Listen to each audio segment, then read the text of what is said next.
The Vatican press hall breathed with a stillness that felt almost ancient, as if the centuries carved into its marble walls had paused to listen.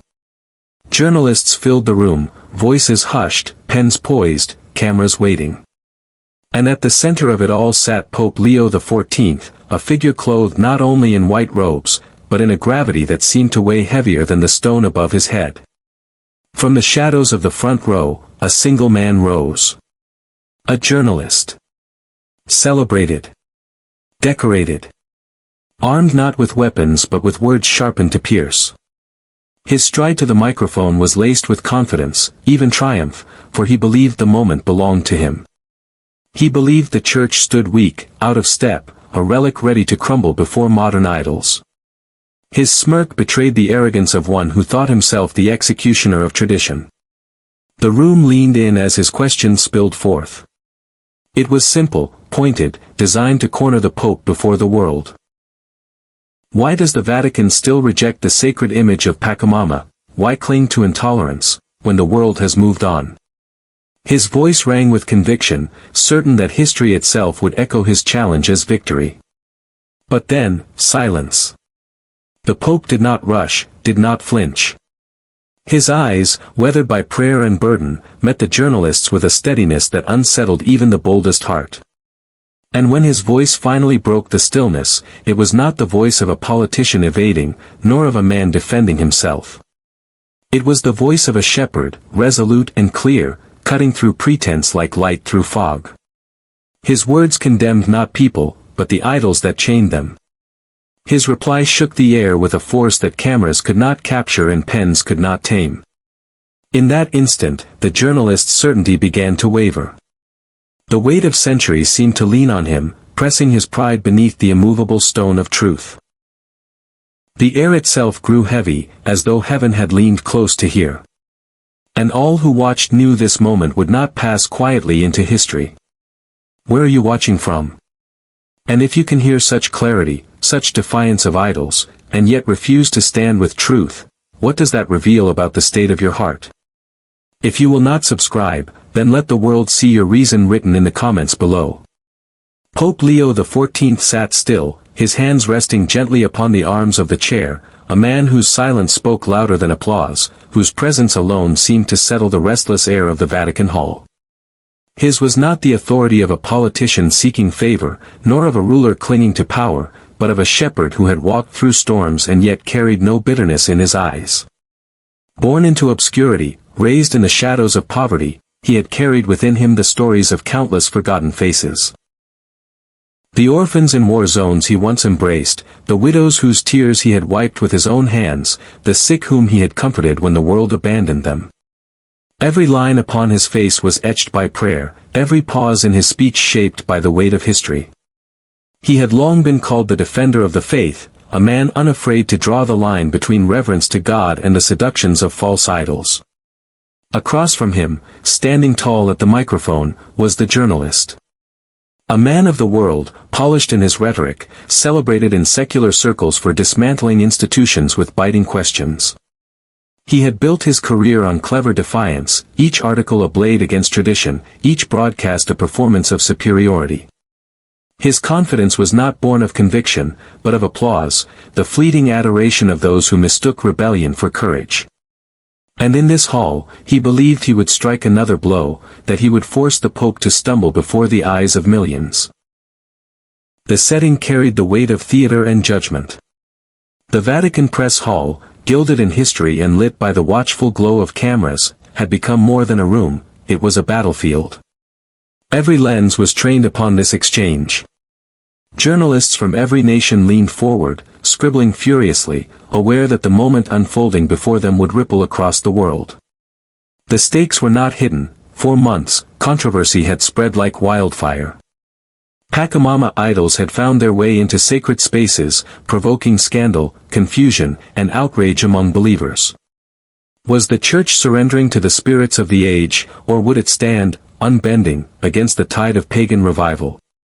In Pope Leo XIV sat the answer, and the journalist was determined to drag it from him. But even before the next words were spoken, one truth was already clear. Pride had entered the hall cloaked in confidence, but humility sat enthroned in quiet strength.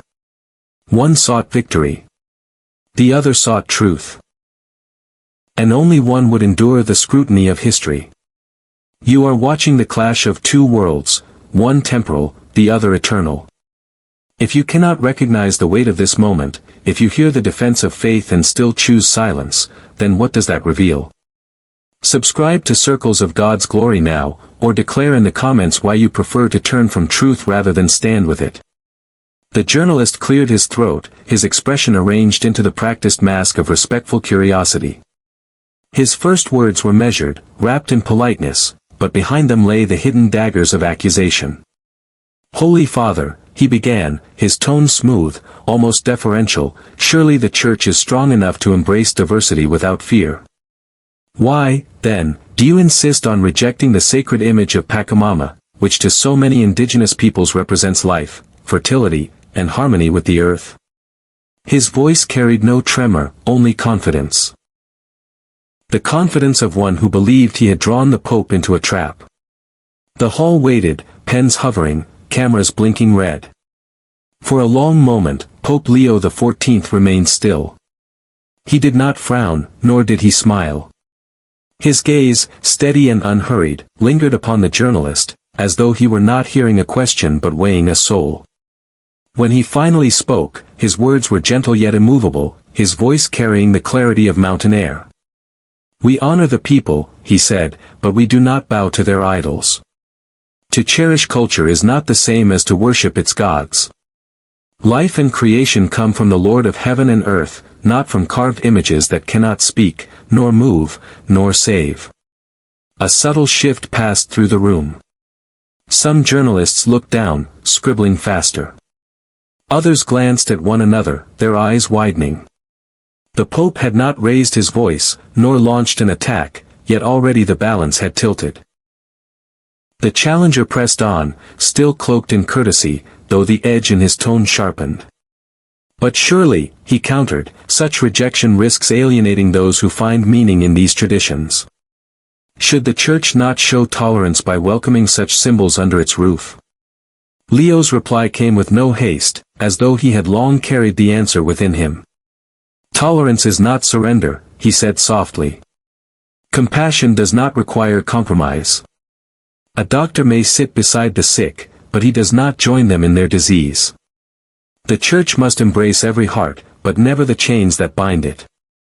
For idols promise harmony, but they deliver emptiness. True unity is not built on the blending of all gods, but on the recognition of the one. Again, silence fell. He had spoken without accusation, but the wisdom in his words had turned the journalist's subtle thrusts into shadows of their intended force. The trap seemed to close not around the Pope, but around the very one who said it. And in that silence, the viewers beyond the walls of the hall were drawn into the weight of the moment. For they could sense it, this was not a debate of intellect alone, but of eternity itself. If wisdom this clear does not move you to stand with truth, then what more will you demand before your heart yields? Subscribe to Circles of God's Glory now. If you refuse, then write your reason in the comments, and let the world see why you would rather reject light than embrace it. The journalist's eyes narrowed, his tone no longer veiled in courtesy but sharpened with accusation. The pause for respect was gone, now came the edge of defiance. So it is intolerance, then, he pressed, his words ringing louder in the vaulted hall. To dismiss what entire nations hold sacred, to deny the symbols that have shaped their lives for centuries, is this not arrogance? Is this not cultural disrespect dressed in robes of piety? Does the Church believe it alone holds the right to define truth, while others are condemned as blind? A stir moved through the hall. Some journalists nodded, emboldened by the challenge, others froze, their pens suspended. The air thickened as though the question itself carried weight enough to fracture the marble. All eyes turned again to the Pope. Pope Leo XIV leaned forward, his hands clasped together as though in prayer, his voice no longer merely calm but heavy with the solemnity of memory. I have walked among those nations, he began, his words unhurried, deliberate. I have seen their rituals by firelight, their prayers poured into the earth, their offerings laid before idols carved by human hands. I do not speak of abstractions. I speak of mothers who begged the earth for fertility, and then wept as their arms remained empty. I speak of fathers who gave their harvest to statues, while their children went hungry. I have buried sons who trusted in wood and stone, and I have held daughters who cried out to gods that never answered. His eyes lifted, not in defiance, but in sorrow that seemed to sweep the hall. Is it disrespect to tell them the truth? That idols cannot heal? That stones cannot save? That the gospel of Christ offers not empty rituals, but living hope? If you call it arrogance, then it is the arrogance of love that refuses to leave souls chained in darkness when light stands ready to free them. The journalist shifted, his practiced confidence faltering. He searched for another angle, another thrust, but the Pope's words had pierced deeper than argument. They were not the rhetoric of politics, but the testimony of a witness. Leo's tone hardened, not in cruelty, but in clarity. Politics divides, he said firmly. The gospel unites. Nations fall, cultures shift, but truth does not bend. The church cannot build unity by mixing falsehood with truth. We are called to embrace the world, yes, but to embrace it with the cross, not with idols. A hush fell upon the room once more, as if the very cameras hesitated to capture the weight of those words. Some listeners shifted uneasily in their seats, confronted by a reality they wished to avoid. Others sat still, gripped by the unmistakable gravity of conviction. If the defense of faith does not stir you, if the witness of suffering and the call to truth do not move you, then what will? Subscribe to Circles of God's Glory now, and stand with light. If you refuse, then explain in the comments why your heart remains unmoved in the presence of truth. The journalist's composure began to unravel. His earlier confidence, once polished like marble, now cracked beneath the weight of answers that carried neither hesitation nor fear. His voice rose, sharper, less measured, no longer wrapped in courtesy but poisoned by frustration. Enough of these evasions, he snapped, his words cutting through the hall. Do you not see, Holy Father, that your stubborn refusal to embrace Pachamama reveals the hypocrisy of your church? You claim compassion, yet you scorn what millions revere. You hide intolerance behind doctrine, and you condemn cultures that existed long before your faith reached their shores. Tell us, then, are you their savior, or merely another tyrant in robes? Gasps rippled through the audience. Cameras tilted, eager to catch the moment, pens scratched furiously as if this accusation alone would become the headline. The hall grew thick with tension, even the marble seemed to absorb the sharpness of the charge. All eyes fixed upon the Pope, expecting anger, expecting a defensive strike. But Pope Leo XIV did not stir in rage. He did not return the heat of insult with heat of his own. Instead, his voice dropped into a register that stilled the room, a quiet strength that needed no volume to command attention. I have held dying children in my arms, he said slowly, the images painted with such clarity that the listeners could almost see them. I have listened to the last breaths of mothers who prayed to the earth for healing. I have walked in villages where the smoke of sacrifice rises daily, and yet the people live in despair. You call me arrogant for refusing to bow to these idols? No, it would be arrogance to see their chains and pretend they are free.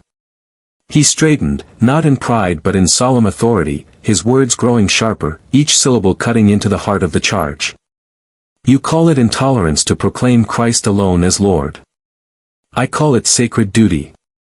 For to remain silent while souls are led into darkness is not compassion, it is betrayal.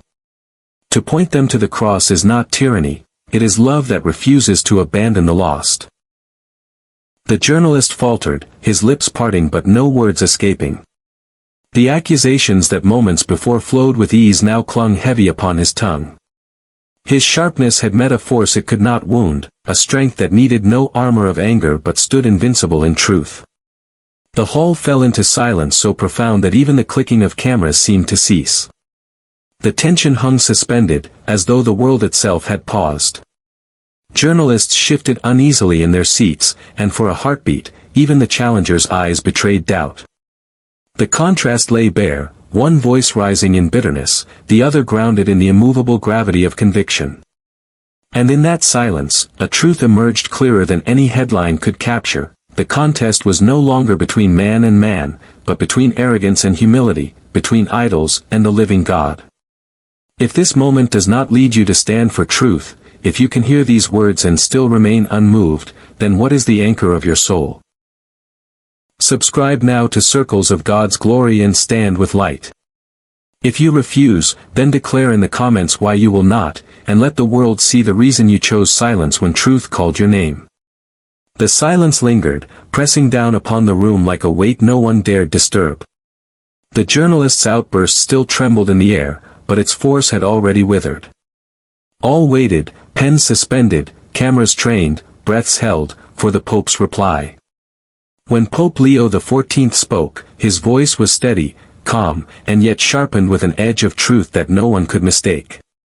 "You accuse me of arrogance," he said, "because I will not bend the Church to the worship of idols. But what is arrogance, if not the belief that men may carve truth from stone? What is arrogance, if not the claim that the creature may invent its own God? To call this compassion is blindness. To dress this darkness as culture is deception. Compassion cannot be built upon falsehood, for falsehood always collapses upon the very people it promises to protect." The journalist shifted uneasily, but Leo pressed on, each word carving through the illusions with precision. "You confuse engagement with endorsement," he continued. "The Church may listen to every voice, enter every village, respect every man and woman, but respect does not require surrender, and listening does not mean kneeling to lies. To embrace a people is one thing.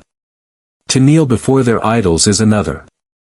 And I will not call chains freedom, nor silence the truth in the name of tolerance."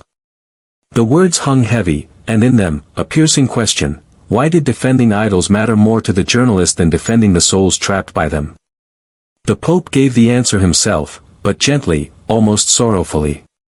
"You see dignity in the statue, but not in the child starving before it. You defend the symbol, but not the soul. You do not notice that in defending Pachamama, you place wood and stone above flesh and blood. Tell me, then, what is truly sacred?"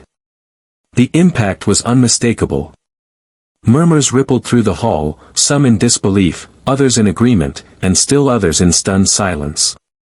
The confidence of the challenger had evaporated, the very foundation of his charge had been dismantled not by anger, but by truth spoken with clarity. The cameras captured his hesitation, the beads of sweat gathering at his brow, the subtle quiver in the lips that had once commanded the room.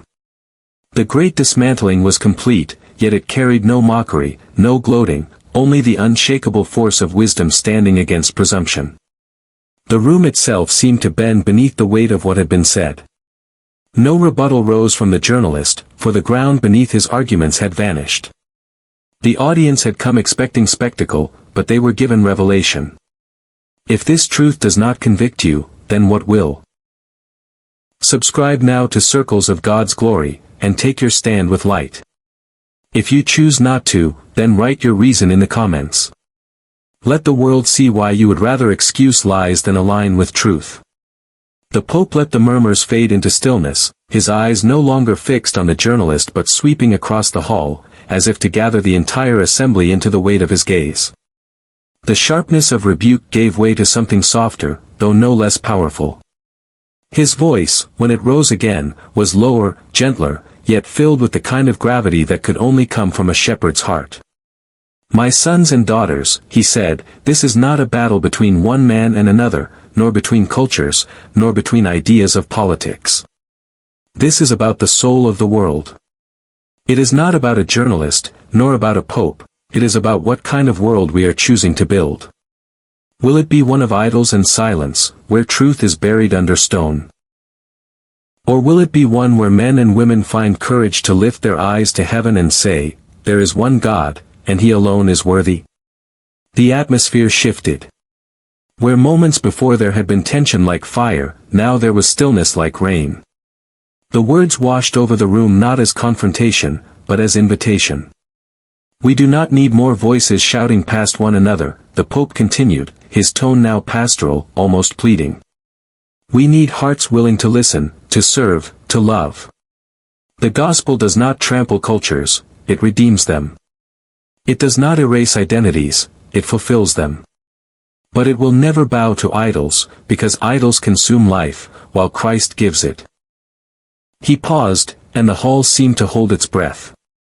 Each of you must ask yourselves, what kind of world will we pass to our children? Will it be a world where we trade truth for comfort, where we embrace the stone and reject the living God? Or will it be a world marked by humility, justice, and reverence for the one who made us? In that moment, the Pope was no longer answering a journalist, he was speaking to nations, to generations, to every listening soul.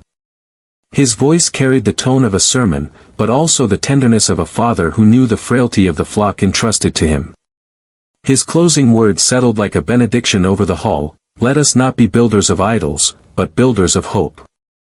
Let us not cling to what cannot save, but hold fast to the one who has saved us.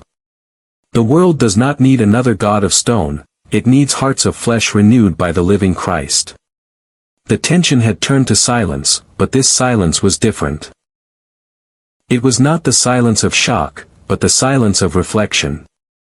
A holy stillness, where even the critics dared not intrude. If such words do not move you, then what will? Subscribe now to Circles of God's Glory, and walk with those who stand for truth. If you refuse, then let your refusal be known in the comments, confess why you would rather walk away from truth than embrace it. The final words of Pope Leo XIV settled into the air like incense, lingering long after his voice had fallen silent. The hall itself seemed transformed, no longer a battlefield of accusations, but a sanctuary of reflection. Even the journalist who had come with sharpened questions stood subdued, his pen still, his arguments abandoned in the quiet gravity of the moment. And now the weight of what had been spoken was no longer bound to that hall alone. It reached beyond the marble walls, beyond the clicking cameras, stretching into the minds and hearts of all who watched. The confrontation had ended, but the question remained, pressing on every soul who witnessed it, what would you have said if you were in that room? Would you have joined the applause of the idols, or would you have stood in silence beside the truth? Would you have found the courage to rise for what is eternal, or would you have shrunk back into the shadows of what is passing?